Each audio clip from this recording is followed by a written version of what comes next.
Hello दोस्तों, नमस्कार। आशा करता हूँ आप सब लोग ठीक होंगे। दोस्तों, जियो पॉलिटिकल लेवल पर आप कई बार एक शब्द सुनते होंगे, खाड़ी देश या गल्फ कंट्रीज़। इसके अलावा न्यूज़ में या फिर वेरियस आर्टिकल्स में भी आपको पढ़ने में आता होगा खाड़ी देश। आपके कुछ जान पहचान वाले भी शायद गल्फ कंट्रीज़ में काम करते हों। तो खाड़ी देश का जब नाम हम सुनते हैं तो हमारे मन में दिमाग में इमेज बनती है सऊदी अरब या फिर ईरान, इराक, कुवैत। तो लेकिन असली में एक्चुअल में खाड़ी देश हैं क्या, ये बहुत ही कम लोग जानते हैं। इसके अलावा एक टर्म और आती है मिडिल ईस्ट। अब ये मिडिल ईस्ट क्या है? क्या खाड़ी देश ही मिडिल ईस्ट हैं? अगर नहीं है तो फिर मिडिल ईस्ट में कौन से देश हैं? तो इन सब कन्फ्यूज़न को हम दूर करेंगे और चर्चा करेंगे आज के इस वीडियो में कि खाड़ी देश एक्चुअल में है क्या और मिडिल ईस्ट क्या है, इन दोनों में क्या संबंध है, क्यों महत्वपूर्ण है। तो आइए स्टार्ट करते हैं वीडियो को। देखिए, सबसे पहले देखते हैं कि खाड़ी देश क्या है। देखिए, खाड़ी देश हैं तो मतलब किसी न किसी खाड़ी के आसपास का रीजन होगा ये। कौन सी खाड़ी? बहुत सारी खाड़ियाँ हैं विश्व में, लेकिन हम यहाँ बात कर रहे हैं पर्सियन गल्फ की, यानी फारस की खाड़ी की। फारस की खाड़ी कहाँ है? आप देखिए, ये वर्ल्ड मैप है। यहाँ पर आपको रेड कलर में ये अरेबियन पेनिनसुला दिख रहा है, अरब प्रायद्वीप। ये हमारा भारत है। यहाँ पर देखिए, ये जो अरब प्रायद्वीप में उत्तर पूर्व में जो जल राशि दिख रही है, ये जहाँ मार्क किया है, ये जो जल राशि है ये फारस की खाड़ी है, या इसे पर्सियन गल्फ भी कहते हैं। अब पर्सियन गल्फ से जो लगे हुए देश हैं, जो इसकी कोस्टल लाइन को टच करते हैं, उन देशों को खाड़ी देश कहा जाता है। अब इस मैप को जूम इन करके देखते हैं तो यहाँ देखिए, ये है अरेबियन पेनिनसुला, आप कलर्ड में देख रहे हैं। अब ये है फारस की खाड़ी, गल्फ ऑफ पर्शिया। अब यहाँ पर देखिए, सऊदी अरेबिया, कौन कौन सी कंट्री हो गई, सिलसिलेवार देखते हैं। सऊदी अरेबिया, कुवैत, बहरीन, ये छोटा सा एक आर्कीपेलगो है, बहरीन।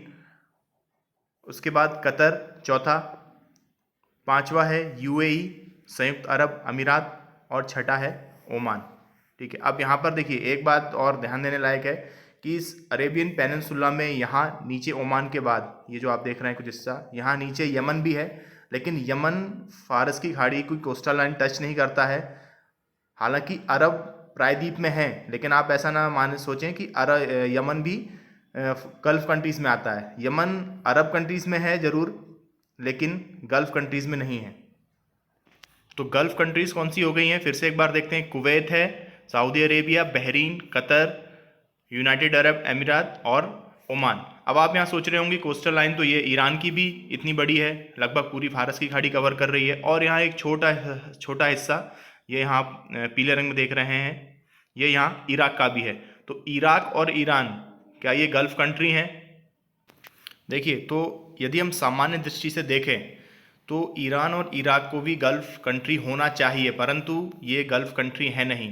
गल्फ कंट्री सिर्फ 6 हैं। ये 6 गल्फ कंट्रीज़ हैं जो कि जीसीसी का भाग हैं, जिन्होंने मिलकर जीसीसी बनाया है, गल्फ कॉपरेशन काउंसिल। अब ये क्या है मैं आपको आगे बताऊंगा। तो इस जीसीसी के हिसाब से गल्फ में सिर्फ 6 देश हैं, ये 6, और इराक और ईरान इसका भाग नहीं है। ऐसा क्यों है, आगे देखते हैं। देखिए, जब 70 के दशक के आसपास में इन खाड़ी देशों से, इन गल्फ कंट्री से जब ऑयल और नेचुरल गैस के जब भंडार मिलने स्टार्ट हुए, तो मतलब विश्व में एक इनकी महत्ता काफ़ी बढ़ गई। यहाँ का नेचुरल गैस और ऑयल बहुत आयात किए जाने लगा पूरी दुनिया में, और देखते ही देखते बहुत रिच हो गई हैं ये सारी कंट्रियाँ। अब होता यहाँ ये है कि यहाँ इराक और ईरान के बीच में बहुत कड़े एक संघर्ष की स्थिति बनती है, जिसके जो कि शिया सुन्नी एक कॉन्फ्लिक्ट जो चला आ रहा है काफ़ी समय से, पुराने समय से। तो इस कारण इराक और ईरान में एक संघर्ष चल रहा था। तो इसी वजह से ये जितनी बाकी बचे देश हैं, 6 कंट्रीज़ हैं, जो इनके लिए एक चिंता का विषय हो गया कि कहीं ऐसा ना हो कि भविष्य में इराक और ईरान की वजह से इनके व्यापार पे, इनके बिजनेस पे कोई प्रभाव पड़े।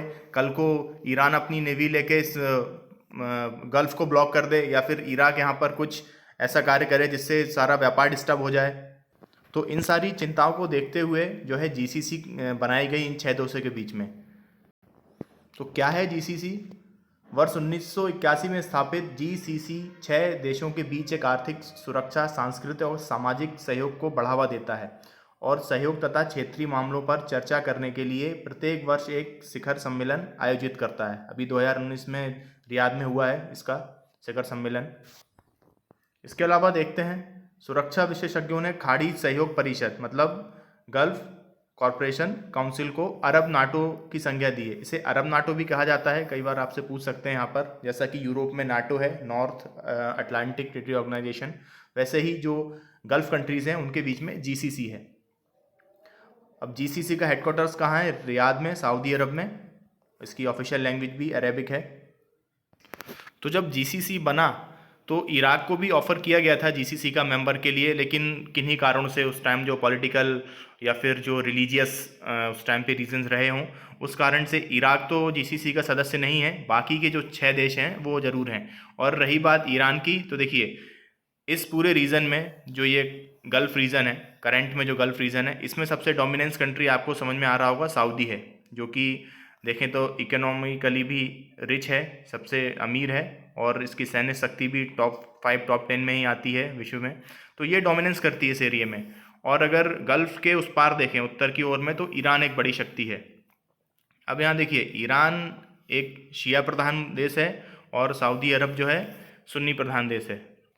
और इसके अलावा यहाँ मक्का और मदीना है, जो कि धार्मिक स्थल है इस्लाम धर्म में, तो इसलिए पूरी जो इस्लामिक जगत में भी इसका काफ़ी महत्व है सऊदी का।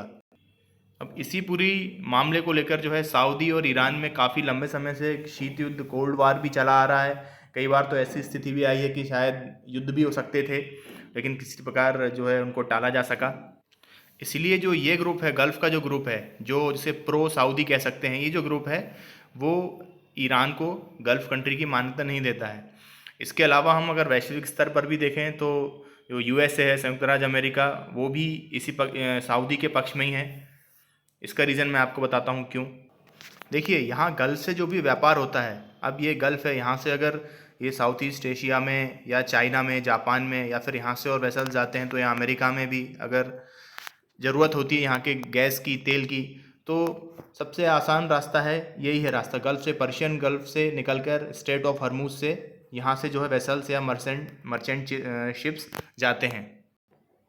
और अगर यहाँ पर ईरान यहाँ ब्लॉक कर देता है अपनी नेवी के साथ में स्ट्रेट ऑफ हॉर्मुज़ को, जो कि एक बहुत स्ट्रेटेजिकल उसकी लोकेशन है, मैं आपको बताऊंगा। अगर ब्लॉक कर देता है तो आप सोचिए विश्व व्यापार का कितना भाग प्रभावित होगा यहाँ पर। तो इस कारण से जो यूएसए है या फिर जो अन्य बड़ी शक्तियाँ हैं, वो भी जो गल्फ़ खाड़ी है या फारस की खाड़ी है, उसमें सऊदी अरब की ओर खड़े हुए दिखाई देते हैं। तो यहाँ आप समझ रहे होंगे अब कि जो पर्शियन गल्फ़ है, इससे लगे हुए 6 देश हैं ऐसे जो खाड़ी देशों में गिने जाते हैं। ठीक है, एक बार फिर से बता देता हूँ, Kuwait, Saudi Arabia, Bahrain, Qatar, Dubai, माफ़ कीजिएगा, यूनाइटेड अरब अमीरात और ओमान। और यही 6 देश जीसीसी के भी सदस्य हैं। इराक और ईरान इसमें नहीं गिने जाते हैं। ये चीज़ क्लियर है। देखिए आगे बढ़ते हैं। अच्छा, यहाँ पर हम देखते हैं यूएई, ये यहाँ देख रहे हैं, ये है यूएई। कई बार इसमें भी कन्फ्यूज़न होता है लोगों की, यूएई कहाँ है और दुबई क्या कोई देश है या फिर दुबई कहाँ है, अबू धाबी क्या है, तो इसका मैं आपको बताता हूँ। तो संयुक्त अरब अमीरात जो है वो 7 अमीरात्स में बटा हुआ है, एमिरेट्स जिसको कहते हैं, जो कि अगर हम अपने कॉन्टेक्स्ट में देखें तो जैसे पहले हमारे यहाँ रियासतें हुआ करती थी, छोटी छोटी रियासत होती थी, उनके राजा होते थे, वैसे ही यूएई में 7 एमिरेट्स हैं, उनके अपने अपने एमीर हैं, अमीर कह सकते हैं, कई बार एमीर भी कहा जाता है। तो इन 7 एमिरेट्स को मिलाकर यूनाइटेड अरब एमिरेट्स बनता है, जिसकी राजधानी है अबू धाबी। ठीक है, ये अबू धाबी है। इस तरफ का जो वेस्ट का ज़्यादातर एरिया डेजर्ट है यहाँ पर, तो ये है यूएई की कैपिटल अबू धाबी।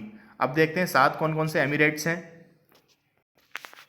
पहला है अबू धाबी, दूसरा है अजमान, तीसरा है दुबई। तो दुबई भी एक एमिरेट है, आप इसको ध्यान रखिएगा, कोई देश नहीं है दुबई। ठीक है, उसके बाद है फुजेरा, उसके बाद रसल कैमेरा, शारजाह काफ़ी फेमस है क्रिकेट मैच के लिए, अभी रिसेंट में आईपीएल भी हुए हैं इधर। और आखिरी है उमल क्वाइन। तो यहाँ आप यूनाइटेड अरब अमीरात को समझ गए होंगे, 7 एमिरेट्स हैं, इन सबको मिला के बनता है संयुक्त राज्य अमीरात।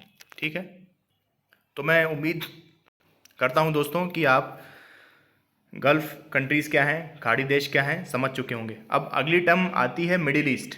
मिडिल ईस्ट क्या है? तो मिडिल ईस्ट दोस्तों एक टर्म है जो कि 19वीं शताब्दी के आसपास में ब्रिटेन द्वारा दी गई थी। देखिए यहाँ हम देखते हैं, ये यहाँ पर ब्रिटेन है। अब उस ज़माने में जो कि जब उपनिवेशवाद काफ़ी था ब्रिटेन का, लगभग आधी से अधिक दुनिया सब ब्रिटेन की कॉलोनी ही थी, तब देखते हैं जो ये ईस्ट का एरिया है, ये यहाँ साउथ ईस्ट है, जापान चाइना वगैरह है, कुछ भारत भी है, तो इसे फार ईस्ट कहते थे ब्रिटिश लोग कि ये फार ईस्ट है, मतलब सुदूर पूर्व है। इसके बाद में जैसे जैसे फिर समय आगे बढ़ता गया, जब ये अरब प्रायद्वीप के देश और कुछ ये अन्य देश टर्की वगैरह, जब ये ऑयल वगैरह यहाँ मिला, जब अस्तित्व इनका बढ़ा विश्व में, तब फिर इनको नाम दिया गया मिडिल ईस्ट। अब ये मिडिल ईस्ट कैसे देखते हैं, देखिए ये वर्ल्ड मैप है पूरा, अगर इसको हम दो भागों में कर दें, मिडिल कर दें, तो ऐसा होता है, ठीक है। अब ये हो गया ईस्टर्न पार्ट, ये तो था फार ईस्ट था, तो इसके बाद फिर इसको कई बार नियर ईस्ट भी कहा जाता था पहले, तो नियर ईस्ट से फिर ये मिडिल ईस्ट टर्म हो गई। तो पूर्व की तरफ है मध्य पूर्व, मिडिल ईस्ट। तो आप ये समझ गए होंगे कि मिडिल ईस्ट क्यों कहा जाता है। अब मिडिल ईस्ट क्या है, कौन से देश हैं इसमें, आपको बताता हूँ। देखिए ये है मिडिल ईस्ट का कलर्ड मैप। आप यहाँ ये अरब पेनिनसुला देख रहे हैं, अभी मैंने आपको बताया है ये गल्फ़ कंट्रियों के बारे में, तो ये अरब पेनिनसुला है। इसके अलावा देखिए मिडिल ईस्ट में कौन कौन से देश आते हैं। मिडिल ईस्ट में एक तो 3 कॉन्टिनेंट हैं दोस्तों, ये आप याद रखिए। एशिया तो है ही, इसके अलावा यूरोप का कुछ भाग है टर्की से लगा हुआ, और अफ्रीका से इजिप्ट है कुछ, ठीक है। तो 3 महाद्वीपों का भाग है ये मिडिल ईस्ट। अब इसमें कौन कौन से देश हैं देखते हैं। देखिए अरब प्रायद्वीप के सारे देश हो गए, ठीक है। इनमें 6 देश तो गल्फ़ कंट्रीज़ हो गई जो मैंने आपको पिछले बताया था, और तभी मैंने आपको यमन के बारे में भी बताया था कि यमन गल्फ़ कंट्री तो नहीं है लेकिन अरब प्रायद्वीप में है। तो मिडिल ईस्ट के देशों में यमन भी है, और इसके बाद इराक, ईरान, ये हो गया एशिया वाला क्षेत्र, ठीक है। अब इसको डिफ्रेंशिएट करते हैं। शाम जो क्षेत्र होता है, जो सीरिया को पहले पुराना नाम शाम कहते थे, शाम कहते थे, तो लेवांट एरिया कहा जाता है उसको। अगर वहाँ देखें तो लेवांट से हमारे देश आते हैं सीरिया, इज़राइल, लेबनान, जॉर्डन, फ़िलिस्तीन, और ये यहाँ पर साइप्रस एक द्वीप है टर्की के नीचे, ठीक है। इसके बाद फिर देखते हैं अगर अनातोलिया मैंने आपको एक पुराने वीडियो में बताया था कि टर्की का वह भाग जो एशिया में है उसे अनातोलिया के पठार में है वो कहते हैं, और जो यूरोप में जो भाग है उसे थेरेस कहते हैं। तो अनातोलियन जो पार्ट है टर्की का वो भी मिडिल ईस्ट में आता है, और इसके अलावा इजिप्ट। तो फिर से देखते हैं एक बार मिडिल ईस्ट में कौन कौन सी कंट्रीज़ हैं। मिडिल ईस्ट है पूरा अरब प्रायद्वीप, ठीक है, जिसमें यमन, ओमान और बाकी ये जो गल्फ़ कंट्रीज़ हैं वो। इसके अलावा ईरान, इराक, अब ये लेवांट के क्षेत्र, सीरिया, जॉर्डन, इज़राइल, लेबनान, फ़िलिस्तीन भी है, यहाँ दिखाई नहीं गया है, इजिप्ट, साइप्रस द्वीप और अनातोलिया टर्की, ठीक है। तो ये आप मैप याद रखेंगे तो आपको सारी कंट्रीज़ याद रहेंगी। तो अब यहाँ पर मुझे उम्मीद है दोस्तों कि आपको गल्फ़ कंट्रीज़, ये जो गल्फ़ कंट्रीज़ हैं इनमें और मिडिल ईस्ट में फ़र्क समझ में आ गया होगा। कब कोई आपसे पूछता है तो आप बता सकते हैं मिडिल ईस्ट में क्या है, कौन से देश हैं, और गल्फ़ कंट्रीज़ एक्चुअली क्या हैं। अब देखिए, अब एक टर्म पे हम और बात करते हैं जो कि बहुत इंपॉर्टेंट है, वो है स्ट्रेट्स ऑफ हरमुज जल डमरू मध्य कहते हैं उसको। देखिए यहाँ पर ये जो पर्शियन गल्फ़ है, इस पर्शियन गल्फ़ से हमें यहाँ हिंद महासागर में आना है, ठीक है। ये ओमान है, ये ओमान की खाड़ी कहते हैं इस जल राशि को। तो जब भी यहाँ से कोई वेसल या मर्चेंट शिप हिंद महासागर में आना है, उसके बाद फिर विश्व के अन्य क्षेत्रों में जाना है, तो निकलने का एक बहुत ही सकरा रास्ता है। ये जो टिप आपको दिख रही है, ये टिप है, इसे स्ट्रेट ऑफ हरमुज कहा जाता है। आपको मैं दूसरे मैप में दिखाता हूँ। ये देखिए यहाँ आपको अच्छे से दिखाई दे रहा होगा, ये पर्शियन गल्फ़ है। अब यहाँ से जो वेसल्स निकलते हैं वो इस पतली सी संकरी जगह है, लगभग 38-39 किलोमीटर की चौड़ाई की एक जगह है ये। यहाँ से होकर सारे वेसल्स निकलते हैं, और ये जो उसका उत्तरी जो छोर है, ये जो कोस्टल लाइन है, ये ईरान के पास में है। यही सबसे ज़्यादा चिंता का विषय है इन गल्फ़ कंट्रीज़ के लिए, ठीक है। इसके अलावा जो ऊपर की जो टिप है वो वहाँ ओमान के कब्ज़े में है। यहाँ देखिए, यहाँ आपको अच्छे से ठीक से समझ में आएगा। यहाँ से पर्शियन गल्फ़ है, यहाँ से जो भी वेसल्स आते हैं, देखिए ये ओमान का भाग है, इसके नीचे यूएई है, और ये पूरा यहाँ ईरान है। तो इस रास्ते से होकर ही सारे वेसल्स जाएंगे। आपसे कभी प्रश्न ये भी पूछा जा सकता है कि पर्शियन गल्फ या फारस की खाड़ी और ओमान की खाड़ी के बीच में कौन सा जलडमरू मध्य है? या फिर ऐसा भी पूछ सकते हैं कि स्टेट्स ऑफ हरमुज किन दो जल राशियों को जोड़ता है? तो आपको ध्यान होना चाहिए, पर्शियन गल्फ है और स्टेट ऑफ और ओमान गल्फ है, ठीक है, उनको जोड़ता है हरमुज जलडमरू मध्य, ठीक है। तो बहुत ही इसकी सामरिक दृष्टि से भी बहुत महत्वपूर्ण लोकेशन है ये। और अगर कल को ईरान की नेवी या ओमान की नेवी इसको ब्लॉक कर देती है तो आप समझ सकते हैं कितना बड़ा क्राइसिस आ जाएगा विश्व में ऑयल के लिए। तो इस प्रकार बहुत ही महत्वपूर्ण है ये। अब हम देखते हैं कि भारत के लिए किस प्रकार महत्वपूर्ण है ये गल्फ कंट्रीज़। तो जैसा कि आप जानते हैं कि हमारे व्यापार का लगभग, जिसमें हम 75 बिलियन डॉलर्स तो जो है अपने इसमें ऑयल के आयात में ही खर्च करते हैं। उसके अलावा हमारे देश से लगभग 35-40 लाख के आसपास के लोग या इन देशों में काम करते हैं। अब काम करते हैं तो जब इनको वहाँ से सैलरीज वगैरह मिलती है, लोग भारत में अपने परिवार में भेजते हैं, तो उससे भी हमें कुछ हमारे रेवेन्यू में फ़ायदा होता है। तो इसलिए भारत की एक नीति यहाँ रही है, विदेश नीति में एक महत्वपूर्ण बिंदु है कि गल्फ़ कंट्रीज़ से जो है संबंध हमारे अच्छे रहें। विशेषकर हम देख रहे हैं जैसे ईरान में यहाँ जो चाबहार पोर्ट है उसको डेवलप कर रहा है भारत। तो यह भारत की विदेश नीति में एक महत्वपूर्ण पहलू है। तो आशा करता हूँ दोस्तों आपको गल्फ़ कंट्रीज़ और मिडिल ईस्ट में अंतर समझ में आ गया होगा, खाड़ी देश कौन से हैं, क्यों महत्वपूर्ण हैं, समझ गए होंगे। यह है एंड इस वीडियो का। अगले वीडियो में मिलते हैं। जय हिंद, धन्यवाद।